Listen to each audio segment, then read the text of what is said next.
English ऐसे लिखते कैसे हैं, असल में उसकी स्ट्रक्चर क्या है। इंग्लिश ऐसे सीखने से पहले सबसे पहले हमको क्या आना चाहिए, हमें कहाँ से इंग्लिश ऐसे लिखना शुरू करना चाहिए। सबसे पहला जो काम है वो हमें कौन सा है जो करें जिसकी वजह से हमारा इंग्लिश ऐसे अच्छा हो सकता है और हम एग्ज़ाम दे सकते हैं। सीएसएस इंग्लिश ऐसे एक स्किल है, ये सीखनी पड़ती है।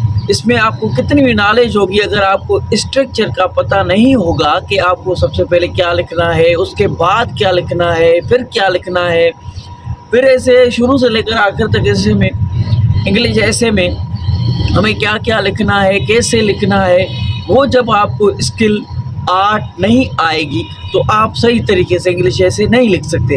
इस वीडियो में अगर आपने ये वीडियो कंप्लीट देख लिया तो आपको पता चल जाएगा इंग्लिश कहाँ से स्टार्ट करनी है और कैसे सीखनी है और कैसे इंग्लिश ऐसे सही तरीके से लिखना है सीएसएस एग्ज़ाम्स के लिए। दोस्तों, आपने YouTube पर बहुत सारे वीडियोस देखे हैं जिसमें हमें बताते हैं आप ये लिखें, आप ये लिखें, इंट्रोडक्शन इस तरह से लिखें।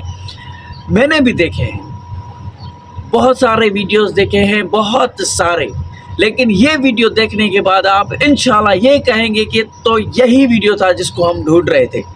अब देखो, इंग्लिश ऐसे लिखने की थोड़ी स्ट्रक्चर यहाँ पर मैं आपको सिखाता हूँ, बताता हूँ, फिर वाइट बोर्ड पर चलकर शुरू से लेकर आखिर तक इंग्लिश ऐसे में क्या क्या लिखना होता है। देखो दोस्तों, आपको ये वीडियो देखकर कमेंट में ज़रूर लिखना है कि यही वीडियो था जो हम ढूंढ रहे थे। इंग्लिश ऐसे सीखने से पहले सबसे पहले हमें क्या करना है, उसके बाद क्या करना है, फिर देखो थोड़ा यहाँ पर मैं एक्सप्लेन कर देता हूँ। सबसे पहले आपको ग्रामर आ रही होगी, ग्रामर में क्या क्या चीज़ें हैं जो आपको आनी चाहिए।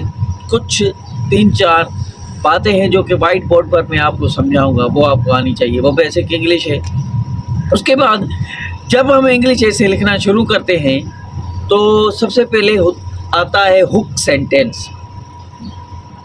दोस्तों, हुक सेंटेंस कैसे लिखा जाता है मैं सिर्फ एक ही बात बताऊंगा और वो आप ChatGPT यूज़ करके 10 मोस्ट रिपीटेड इंग्लिश ऐसे और एक्सपेक्टेड 10 ऐसे मैं इस वीडियो में आपको बताने वाला हूं जो कि 2025 में अभी आएंगे।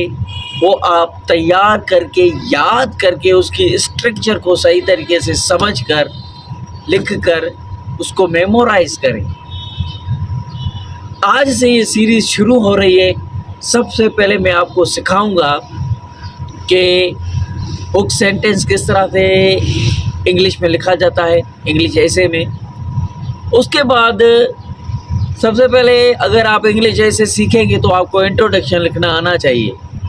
आपको इंग्लिश में सबसे पहला जो सेंटेंस शुरू करना होगा वो होगा हुक सेंटेंस।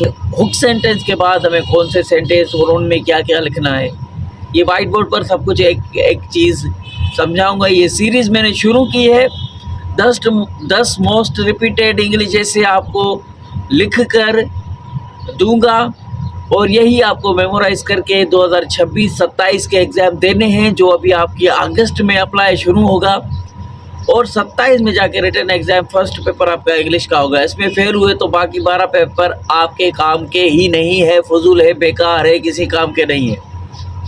ठीक है, तो ये देखते रहिए। हुक सेंटेंस के बाद कौन से सेंटेंस आते हैं जो कि 2-3 लाइन्स के होते हैं वो भी सिखाऊंगा। उसके बाद थीसिस स्टेटमेंट आता है। थीसिस स्टेटमेंट में हमें क्या क्या लिखना होता है, क्या बताना होता है, वो सिखाऊंगा। कंप्लीट इंग्लिश ऐसे सिखाऊंगा। मोस्ट रिपीटेड 10 एक्सपेक्टेड ऐसे जो अभी आपके एग्ज़ाम में आने वाले हैं। तो ये 10 ऐसे तैयार करें मेरे साथ डेली। सबसे पहले 10 सेंटेंस का इंट्रोडक्शन लिखना सिखाऊंगा। हुक सेंटेंस शुरुआत कैसे करनी है इंट्रोडक्शन की, फिर उसमें नीचे कौन कौन से वर्ड्स आते हैं, कौन कौन से सेंटेंसेस आते हैं जो कि लिखने होते हैं, फिर थीसिस स्टेटमेंट लिखना होता है इंट्रोडक्शन में, फिर फर्स्ट पैराग्राफ शुरू होता है, सेकंड पैराग्राफ शुरू होता है, थर्ड पैराग्राफ शुरू होता है। ऐसे करते करते करते लास्ट पैराग्राफ कंक्लूजन पैराग्राफ होता है, फिर आपका इंग्लिश ऐसे कंप्लीट होता है। और इस सब को लिखने की एक स्ट्रक्चर है, एक आर्ट है जो आपको सीखनी होगी और मैं ही सिखाऊंगा। तो ये सीरीज़ मैं आज से शुरू कर रहा हूँ। आज ये फर्स्ट वीडियो है जिसमें आपको मैंने डिटेल दी है कि हम ये चीज़ें करेंगे। तो बस आप इस वीडियो को, चैनल को लाइक, कमेंट और सब्सक्राइब कर लें। इस वीडियो में जो भी सवाल आते हैं, कल हम कंप्लीट हुक सेंटेंस और कंप्लीट एक इंट्रोडक्शन लिखना सीखेंगे। और 10 एक्सपेक्टेड इंग्लिश ऐसे आगे स्क्रीन पर इसी वीडियो में मैंने दे दिए थे, या दे दूंगा, या कल वाले वीडियो में 10 एक्सपेक्टेड इंग्लिश ऐसे बताकर आपको एक उठाकर उससे लिखना शुरू करेंगे। वीडियो इतना ही था। समझने की कोशिश करें, पढ़ें, समझें और इंटरेस्ट और दिलचस्पी के साथ ये लिख कर याद करते जाएं। कोई मुश्किल बात नहीं। ये 10 एक्सपेक्टेड ऐसे ये ज़रूर आएंगे क्योंकि ये अभी ट्रेंड में चल रहे हैं। Keep watching, stay connected. मिलते हैं ऐसे ही ज़बरदस्त नॉलेजेबल वीडियो के साथ।